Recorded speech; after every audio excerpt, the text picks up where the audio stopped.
I'm shocked this episode got away with its rating considering there are 3 different exposed hearts in it. Yes, I did just make that joke. Welcome to part 4 of my retrospective reviews of Witch. I think at this point I've kind of accepted each episode will probably get its own video. If you haven't, you should check out the playlist in the card and in the description. Now that the introductory episodes are done, including the surprise part 3, we can get to the main story and all the wacky hijinks the characters get up to while the villains plot. And this episode has one of the most shocking things I've ever seen on American television. Throwing a party at your house that your parents are aware of. I honestly didn't realize that was an option. Consider my expectations subverted. The episode is called Happy Birthday Will. So obviously it's about Irma's fear of a trip to the dentist. Once again, we begin the episode in Meridian with Phobos. Now of course there's my usual song and dance about how Phobos shouldn't be in the episode, but this time there's a twist. I think he should be in this episode. At the end. I would honestly delete the entire first scene. While we learn Phobos is recharging his power with the life force of a nearby city, I really do think it would benefit the tension of the episode if Cedric's motivation for coming to Earth were kept a secret, at least until the end. We see the Guardians wonder if the reason he's looking through birth records is to find them specifically, and then we find out it's to find the princess. Move the bath exposition to the end. Then again, that probably has its own cons because this scene kind of exists to remind the audience that these guys are still a thing instead of starting the episode off with the biggest conflict being a surprise party so secret the person throwing it is unaware it's happening. Plus it seems starting the episode on Meridian is going to be a trend. And really, what's the point of giving Phobos a bath scene if he's going to be fully clothed in it? Give the fangirls, I'm sure he has something to chew on. We get another scene of Will's mom dropping her off at school. Turns out, Will doesn't want a party for her birthday. Though the way it's worded makes me wonder if it's so much about not wanting a party or feeling she doesn't have enough friends to have one. Honey, are you sure you don't want to invite just 25 or 30 of your closest friends over? No, Mom, not even just 25 or 30 of them. Okay, birthday girl, but remember, 12 seconds later. no matter how old you get, you'll always be my pink, perky, poopy pumpkin. Hey, Irma, you doing okay? Wait, I just noticed. They aren't wearing new outfits in this episode. Well, I guess there won't be an outfit ranking this video. Sorry guys, I'm sure you were all very excited to see it. Will makes Irma promise not to throw her a surprise party. She forgets to extract such a promise from everyone else, leading to the first half of this episode being about Cornelia organizing a birthday party for Will at Irma's house without either of them finding out. This pork chop tastes funny. Must be why it was in the garbage. Okay, just for that, I'm going to ignore your subplot. I'm sure nothing of value will be lost. Does this look cooked to you? Taranee, it's a carrot. The only way it can harm you is if you're mugged by rabbits. This episode really is Cornelia's time to shine. And it's not just because she might physically throw hands with Taranee over lunch. She arranges a really good party for Will with the weird theme even having a basis in what she's observed. Haven't you ever looked at Will's backpack? Her pencil case and that dangly thing on her hat? She's got frogs on them! She likes frogs, so frog party! I know I've been a bit down on Corny in previous videos, but as it is, she might be the best character on the main cast, at least in terms of mixing entertainment value with characterization. Also, probably in terms of characterization. My last party was so unbelievably great. My parents say I can't have another one until after I leave home. So the preparations are underway and we see a bunch of new characters that will have varying levels of importance in the future. Elion, Alchemy, Martin, and Matt. Also, Caleb is apparently hot enough to not turn people off with his strange behavior. You said it's at Irma's house. Well, that's what makes it a surprise. They're not even roasting an ox. Taranee is tasked with, And you've got to meet both girls after school and make sure they're not dressed like total pigs, but without them figuring out why. wait, But they're only letting in the 100 best dressed girls.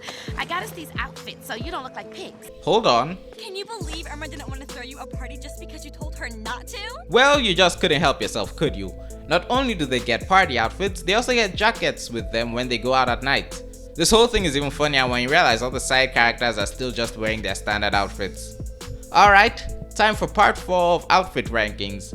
This time, we're ranking party outfits. Once again, in ascending order, Irma, Taranee, Cornelia, Will, and Hay Lin. Will and Hay Lin is a tie that's only broken because I like how Hay Lin's poofy jacket looks on her Xiong Sam. Did I pronounce that properly? Then, jump scare, the plot appears.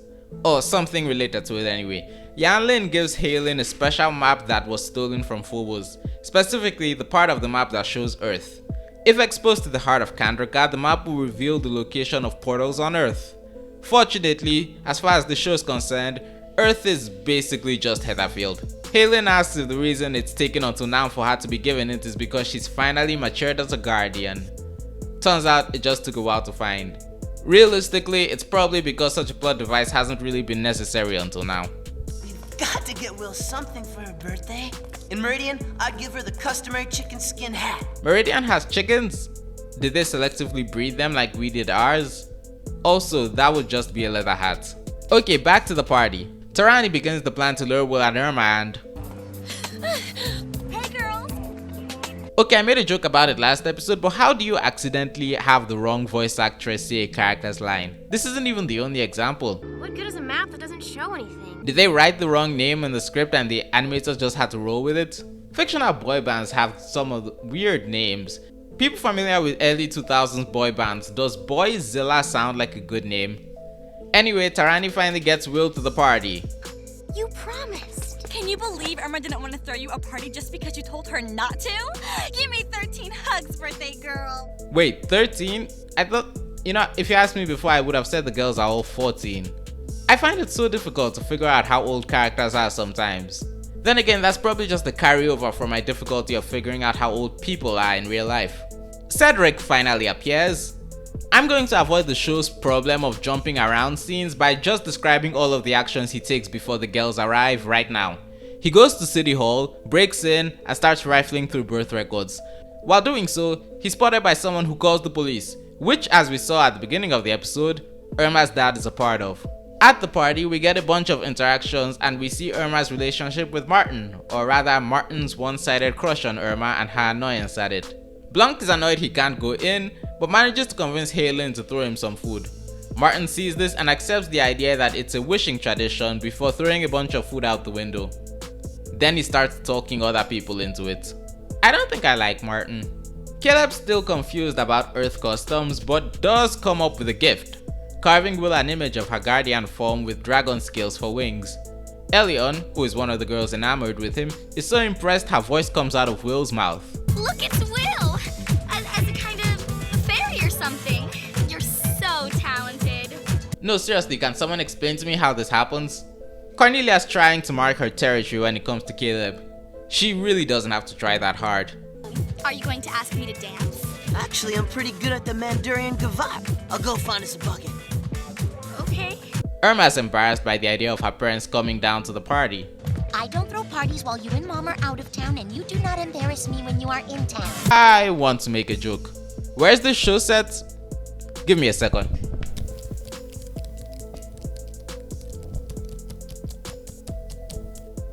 According to the wiki, the show's version of Heatherfield is probably set somewhere between Boston and New York.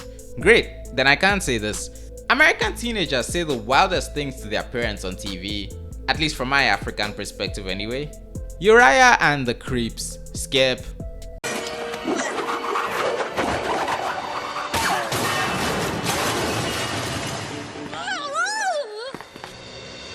The whole party is a comedy of antics that's really just kind of filling space because the plot doesn't have much for the girls to do.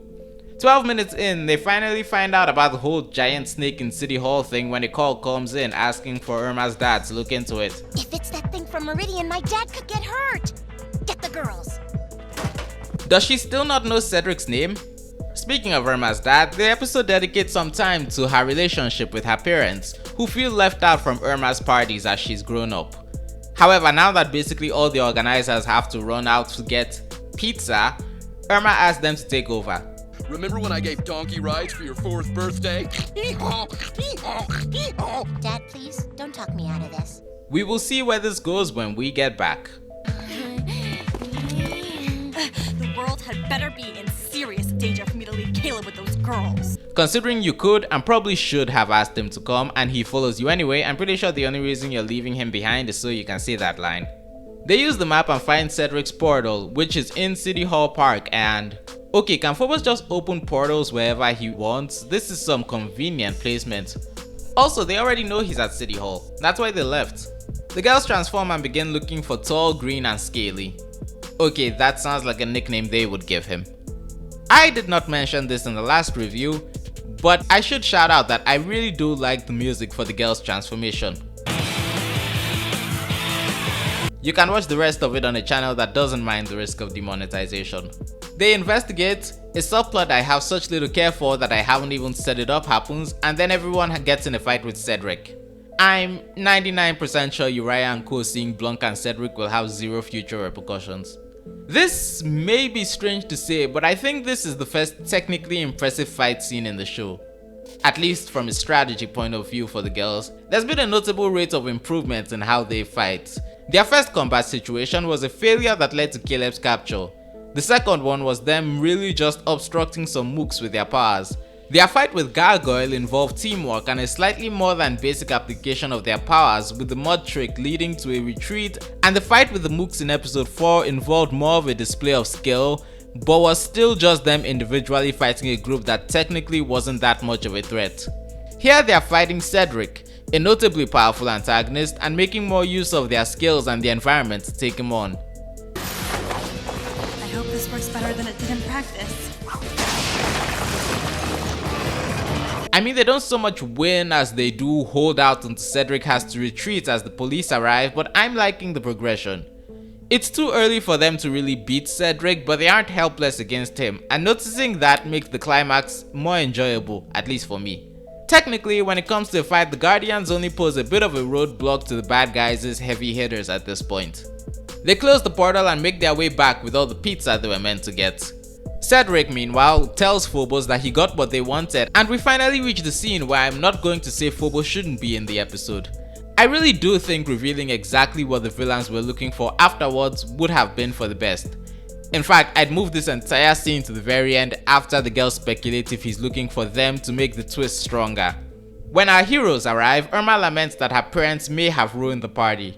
But no, they've actually become the life of it in a move that actually puts a smile on my face. Well, happy birthday, pink poopy perky pumpkin. You know what would be a great gift? For you to never say that again. Also, Matt is just so jarring at the end. I mean, I know he's Will's love interest, but what even is this scene? Little did he know that by taking this girl's hand, he was turning his life upside down. In all honesty, this episode might be the weakest of the 4 so far, but I do still think it's good. With the mission to Meridian episodes down, for now, this is the first one that has to balance the girls actually doing stuff on Earth with their magical adventures. The A and B plots are kind of massively disconnected, with the only real connecting points being making Irma leave so her parents could take over. There's also the fact it's Will's 13th birthday and Cedric is looking at the records of girls born 13 years ago, but that connection feels a bit tenuous and not enough of a reason to just have a whole subplot be about your main character's birthday. It feels like the party was only meant to fill out runtime and give the girls new outfits.